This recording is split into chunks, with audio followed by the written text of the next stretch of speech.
Hi, everyone. Catherine Mattice here, founder and CEO of Civility Partners. Today, I have the queen of coaching abrasive leaders, Dr. Laura Crawshaw. Thank you so much for being here with me today. You're welcome, Catherine.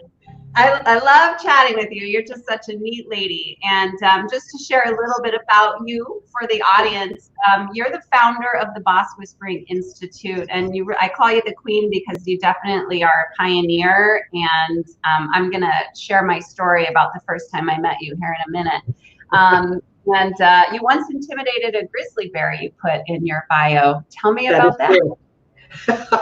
What happened? Well, I was living up in Alaska, and at that time, I was out in the wilderness quite a bit. I came around a corner in the wilderness, and there was a grizzly bear, and we were about 15 feet apart, and the bear looked at me. I looked at the bear. You're supposed to, crumple and forget it. I just stood there and stared at the bear, and the bear raised up on its hind legs, hit the ground really hard, boom, and ran away. And it turns out this was an adolescent grizzly bear and was not accustomed to seeing humans. And what I realized by staring at it, I was making a threat display. Of course, this was not conscious, and I won the stare down. Is that the moment you had the epiphany about how to coach abrasive leaders? It actually helped because, when we talk about coaching abrasive leaders, one of the key concepts is that when any organism perceives a threat, it feels anxiety or fear, and the default defenses are fight or flight. And so the bear and I both looked at each other. We both felt, I'll say, highly anxious. Yeah. And the bear went into flight mode. And that's what I find with abrasive leaders, interestingly, when they perceive a threat to their competence, they get quite anxious and they tend to go into fight mode to defend against the threat of being incompetent or being perceived to be incompetent. So those bears were very helpful to me. That's that bear, I should say. Gosh. Well, so I want to share a little bit about how I met you because it highlights where the research is at, and then I want to talk to you about that. So for all of you out there listening, Dr. Crawshaw and I met at the International Association for Workplace Bullying and Harassment Conference. So if you can believe it, there are a bunch of people who study these topics, and we come together every other year to discuss what we're learning. And, previous to you, I feel like there was lots of research really pointing blame at these individuals engaging in bullying behavior or abrasive behavior where, we were just so sure that it was all on purpose and intentional. And if you look at all the surveys, when all that research started, it's all coming from Target. So of course, if you're a Target and you're asked if something is intentional, of course it feels intentional. And so, yes, it's intentional. I just remember at the conference, I felt like you show up and you're kind of like, excuse me, I've been talking to these people for 30 years and it's not intentional. You have it wrong. And you were like this belle of the ball at this conference. I felt like people really wanted to hear what you had to say and kind of like, oh my gosh, she has some secret information that none of us know. Tell us. But I imagine you've also received some pushback on your thoughts around why people engage in this behavior, as I have as well when I talk about it, that people are just convinced it is absolutely intentional. But so let's talk about the research. What have you discovered? Because you've been researching this for a long time. Well, like you said, I started out, I'd say 35 years ago. I sort of stumbled into, I started a little practice, and it was people were hardly using the word coaching then. I got a reputation for dealing with difficult people, leaders, and they became my best teachers, because what I would do is I'd listen to the referring party who would say this person, engages in all these abrasive, or, you could use the term bullying behaviors. And then I would interview coworkers and hear about really some of the terrible things they would do, publicly humiliating people, attacking, very aggressive. That's kind of the extreme form of abrasive behavior. And then I would present the feedback to these individuals and say, well, this is how you're perceived. And to my shock, they went into shock. They were astounded. They said, I can't believe people perceive me this way. I'm not trying to harm people. I'm just trying to get the job done. I'm trying to be competent. And now one can challenge me and say, oh, they were just saying that because, you were the coach. But what impressed me was they started immediately to work to change. They did not wish to be, they may have been very technically competent, but they were interpersonally incompetent, and they didn't want to be perceived to be interpersonally incompetent. And so basically what I discovered about the majority of abrasive leaders, and I've coached, I don't know, going on 500 of them, I only encountered 2 what you might call sociopaths in that time. I originally trained as a psychotherapist, and what I learned is that these are people who are really, I guess the best term is clueless. They do not understand the impact of their words and actions on others because they're not reading people particularly. They're not, empathy is the act of reading and accurately interpreting other people's emotions. They don't do that. And for a variety of reasons, they may have grown up in homes where nobody talked about feelings. They may have been subjected to parental styles that were very, abrasive and aggressive, or they may just, in their early work environments, have seen that behavior modeled. And so they consider it not only normal, but really noble. Hey, I'm getting the job done. I'll always remember the one person said, my dad kicked my ass, and look at me now. I'm vice president. Sort of this is the way we go. So the challenge for me was to figure out, as I listened to them and learned, how can I help them develop a little psychological insight here? How can I help them see the impact of their words and actions? And that's where the Boss Whispering method evolved from. So, it's, and I've had the delight of founding the Institute, and we've got going on 200 coaches worldwide in 13 different countries who are now coaching abrasive leaders. And the mission of the Institute is to relieve suffering in the workplace caused by these individuals. And it's not only the suffering of the coworkers, but the organization suffers as well. And believe it or not, so do the leaders, because they're so anxious and they drive themselves on the whole to they feel they need to be perfect. And it's a shock for them to learn, no, they don't. So I'll stop there. Yeah, I've definitely. So, by the way, I am one of your many coaches across the world. So happy to doing wonderful work. Yes. Thank you. Coaching is one of my favorite parts of what I do, because you do really get to work with these people who have accomplished so much, and there's so much to learn. But then, just helping them become more effective at being a leader. I've definitely found that too. There's always something from their background that's really driving the behavior. And I've noticed, or I feel like, maybe this is just in my head, but one theme I seem to come across a lot is that they've kind of been fighting for something, and that's why they're fighting for perfection. So, coaching a woman doctor who's creating a whole new department in a hospital, but back in medical school, she was the only woman, not to mention a single mom of 3. She's been fighting her whole life, and sure, probably didn't get a lot of attention in medical school because she's just the one woman, or a couple people have come over to America not speaking English at all, and now they're, become these high-level people. So it's just, they're wonderful people to hear their stories and everything they've been through, that maybe adds to why they behave that way. Someone says, the attitude of a win at all costs is evident in many of our organizations. Indeed it is. I'm just curious if you feel like there's a paradigm shift over the year of allowing that behavior, or I think in the 80s, it was very much, we celebrated people like that, and we're starting to move out of that phase. But I'm just curious where we're at. Where's the needle in your mind? Well, the needle's moving, but slowly.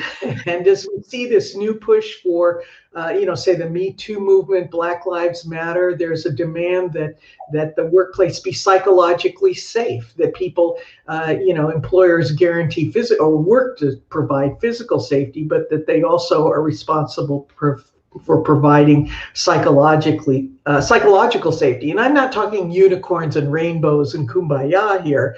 I'm talking about the idea that I can go to work and be treated respectfully. That's, and not have to worry about being treated badly. So I think the trend is moving. And in the Institute, we spend a lot of time looking at and thinking about, why don't employers intervene? Why don't employers do something about Bob, or Mary? And, I think you'll agree with me, Catherine, that in listening and learning, we find that so many employers are afraid. They're afraid to intervene. First of all, they're afraid that they're going to be sued, or they're afraid of maybe they see, Bob or Paul very loyal and they don't want to do harm. But they have a sense that there's a growing responsibility that they do need to manage not only performance, but also conduct. And so we play a role not only as the coach, the abrasive leader, but also as an intervention consultant, helping those employers kind of grow a spine, and develop the courage and learn how to do it very effectively and calmly, how to manage conduct. So it's quite shocking that, it's a new ball game for them. They're comfortable managing performance, but not necessarily conduct. Yeah, it is interesting. You can really feel that anxiety in the kind of the sales process, if you will, of getting to that point where they're willing to let you coach someone. Lots of the questions are around, are they going to get worse? Are they going to quit? We just did an investigation, so we don't want to put everyone through interviews again. Let's just let them be. So they're afraid of kind of poking the witnesses who have participated in that. A lot of anxiety. Right. Yeah.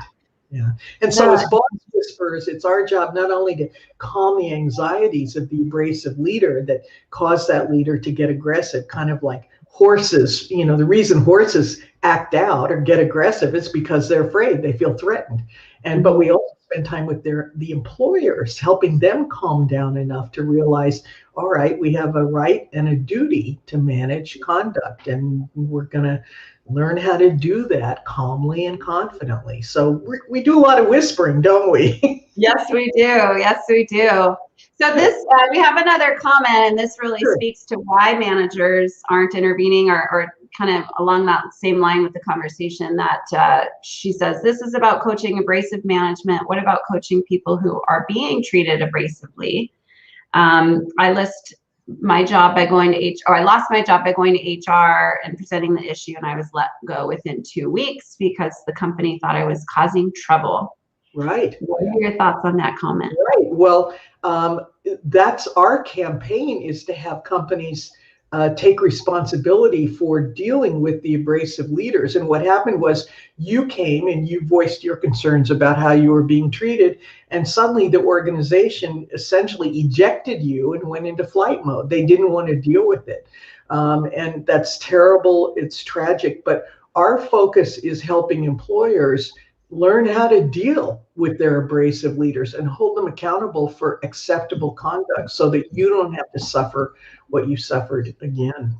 Yeah, and Beth, unfortunately, your story is common. So it's because, like we're saying, the organization doesn't know what to do with it. It's not illegal. Bullying or abrasive sounds squishy. So, how do you define that? Right. So often it's written off as a personality conflict, or, we've got a complaining employee who's making trouble. Well, when you ask more questions, you find out that employee isn't the only one who has come in with complaints, and they're what we call multiple negative perceptions. And some employers don't want to deal with it, and it finally, unfortunately, takes some kind of lawsuit, for them to respond, and by then it's all too late. So we want to help employers understand that they can manage abrasive leadership and have a psychologically safe workplace. Yeah. And I mean, Beth, I've even had I've had one person call and say, can you do a training for the team because their boss is engaging in terrible behavior and we want to teach them how to manage that? And I said, no, I'm not going to do that. Right. I can coach the individual. I've also been asked many times, could you come and do a company-wide training on the topic of bullying? Because, we got a couple of them. And if you train, then maybe they'll pick up what you're putting down and they'll fix, that'll be fixed. And again, I say, no, I'm not going to do that. I'm happy to help you by coaching those individuals. But right. The training doesn't work because abrasive leaders, who I said are clueless, they tend to sit in the back row thinking, why am I sitting here? This is a waste of my time. Work. It has to be specialized coaching. And the question of, well, we want you to come in and help the team become more resilient in dealing with their abrasive leader. My question in my mind is, do we train abused children to become more resilient when their parents are abusing them? No. Right. Society takes responsibility for providing, a safe environment for children. And why can't we do that? I think we're moving toward that, toward workers, toward employees now. Yeah. Yep. Just to highlight what you're saying, actually, this is a funny story. I did a presentation at a local chapter meeting for an HR association. And, I'm going through the little eval sheets afterward. And a lot of them were very complimentary. I'm a good presenter. I had to say that. But I get to one and it says, this was really great. Thank you for doing this. It really made my situation very real. But it was also very hard because my boss was in the room and my boss is bullying. And then I'm, that's unfortunate, going through more of the evals. And then I get to another eval that says, this is the worst chapter meeting we've ever had. Where did you find this person? And I'm like, I think, that's the clueless right there, that that must have been the boss, because all of the other ones were good. So that is an example of how clueless they are. So, and I'll just add too, a lot of times when I'm being called to coach, it's because something did happen. It's happens less often that someone says, we want to be proactive and gosh, we're seeing some signs here, come and coach this person. It's usually there was an investigation and the investigator says, you got to fix this person. You can't have that going on, or, just one too many complaints, or so I find that something's happened that triggered them reaching out. Is that what you find too? Right. It's kind of the straw that broke the camel's back, and I don't want to disparage all employers, because many of them do struggle. They'll say, well, we talked to him, we sat her down and we said this cannot go on, and we sent her to a communications class, and she was fine for a couple of weeks, but then she was back to her own behaviors. And I think they do call us when they're kind of at their wits' end and they're pulling their hair out.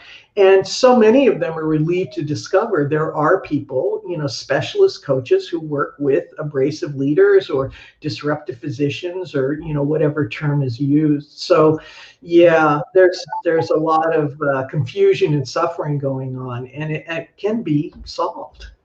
Yeah, and that's another thing in the research around bullying and harassment, that HR makes it worse or they're evil. And of course, with stories like what was shared, it certainly feels that way. I also find more often that HR is at their wits' end and feeling very helpless, and has done all of those things that you've said. And, they're just like, I don't know what to do now. Can you help me? So they're not, at least in my experience, it's not that they're trying to make it work. They can only do what they have permission to do. So They can't fix it unless they have permission from the leaders. Right. HR does not have the authority to manage. That's not their role. And so what we really focus on is helping the managers of the abrasive leaders, their superiors, understand that they're the ones who have to intervene. They need to sit down with the person and set limits and consequences and then offer help. Setting limits and consequences mean we get a lot of negative perceptions about your management style. This cannot continue. We don't see this with other, leaders in our organization. It cannot continue. And if it does, we will then have to, and they state their consequence. But at the same time, they offer help and say, we want to keep you, we value you.